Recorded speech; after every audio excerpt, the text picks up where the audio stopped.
Jeg fikk twitche. Hæ? Nå ser vi han så. Oh, you ruined my vlog now.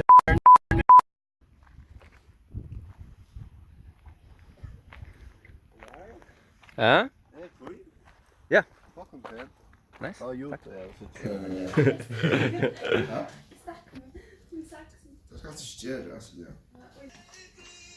Det har druknet sitt ekne narkotika. Jeg håper ikke han er her. Jeg handler det bare.